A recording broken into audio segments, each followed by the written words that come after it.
Hello everybody, Natalia here, and this is day 16 of Camp Nanowrimo. So last night I started writing the new chapter 6 that I'm going to be putting into my manuscript, and it was probably the most fun that I've had all Camp Nanowrimo so far.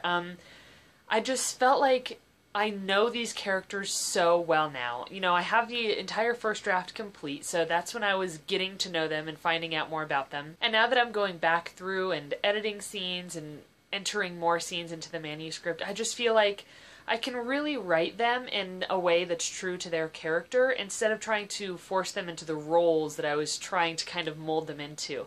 The scene I wrote last night has two of my main characters, Rima and Jaco, and they're very close friends. And the scene that I wrote with them was very emotional and a gripping scene, and I just had so much fun writing it because the more that I know about them and the more that I know about this friendship relationship that they have, the better I'm able to communicate it, and it just feels so true when I write it.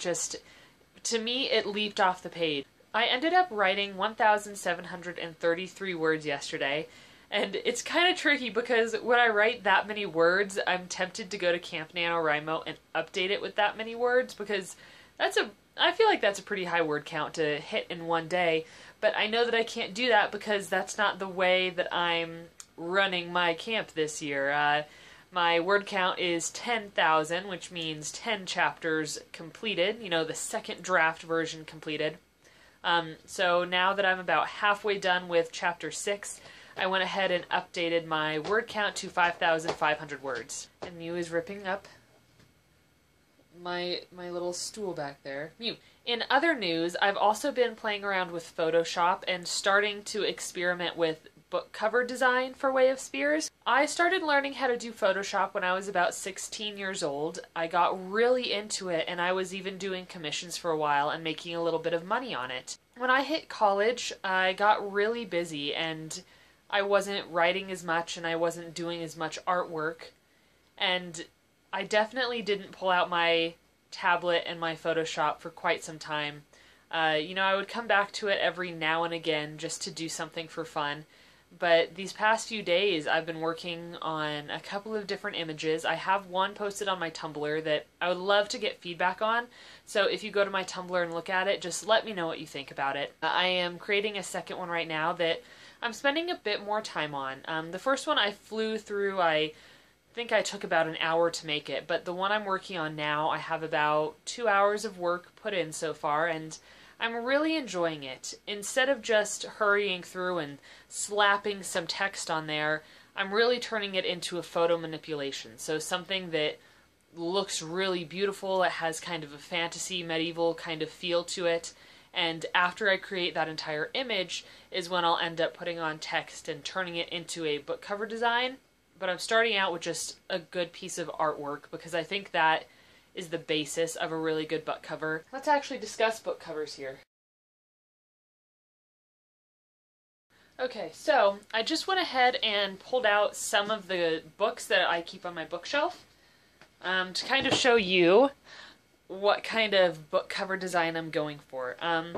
Now, with my self-published book titled Highborn, I commissioned some artwork and then I put the cover together myself. And I think it turned out decent, but it's definitely not on the level that I want my next book to be. So this is the cover, and this is a portrait of the main character that I had commissioned. And I mean, I love the art, but the way that I set up the cover I'm not a huge fan of. It's kind of boring to me. There's the spine. I do really like how I set up the back. Again, these are two pictures of characters that I had commissioned. And then down here I have my little author image. So I really like the way the back turned out on this. I don't really like the way I did the foreground image though. I think I would have preferred to have a little bit more going on here. Now here's a book cover that I absolutely love. I actually bought this book because of the cover, and I didn't realize at first that it was book 2 of a series, so I ended up having to go out and rent the first book from the library, and that is Rain by Amanda Sun. And I love it because of this watercolor design. It's just such a beautiful piece of artwork, and that's what I really love about it.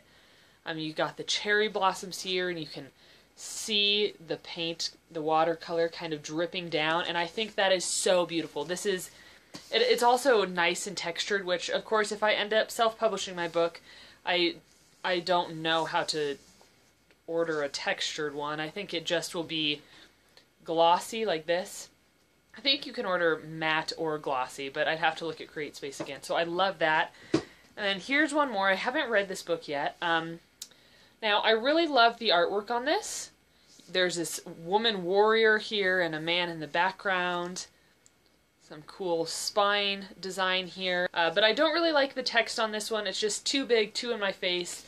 So I won't be doing that on my book cover design.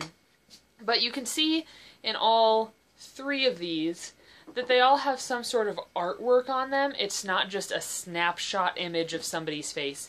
I really don't like those book cover designs when it's just a picture of somebody going, oh, like, or a girl in like a random dress. You know, a lot of YA books I have seen recently have cover designs like that, and I know that typically authors that sign with large publishing houses aren't able to choose their artwork, which is a total bummer, and actually one of the reasons that I'm highly considering pursuing self-publishing for my author career, because I really want to have power over every aspect of my book.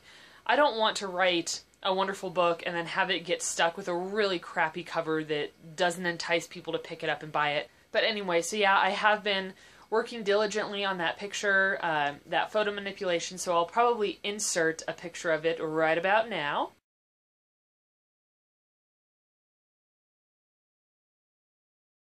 So you can see that it's not completely done yet, but I really like the composition of it and the way I'm setting it up. It definitely still has work to be done, but it's come really far already, and I'm really excited about it. So it's already about 1:30 in the afternoon. Oh, hey, Mew. I've been working on that photo manipulation. I've been working on a term paper a little bit. It's actually kind of snowy and sleeting outside, so it's cold and wet, which of course makes me feel really creative and makes me want to stay in the house and work. But I haven't worked on my manuscript yet, and I feel like part of the reason is because I had such a good writing day yesterday that I'm afraid that I'm going to mess it up. But I have to get back into it. I'm really excited about the next scene I'm going to write, and I would love to get that finished today if possible. And then I'd be able to update my word count to 6,000, which means I only have 4,000 more words to go, or 4 chapters to finish editing. And I definitely feel like I'm going to be able to hit that goal by the end of camp, which is awesome, because I don't think I've actually ever won Camp NaNoWriMo before. I usually fall way behind and don't end up catching up. So I am going to get to that. I will talk to you all later. Bye!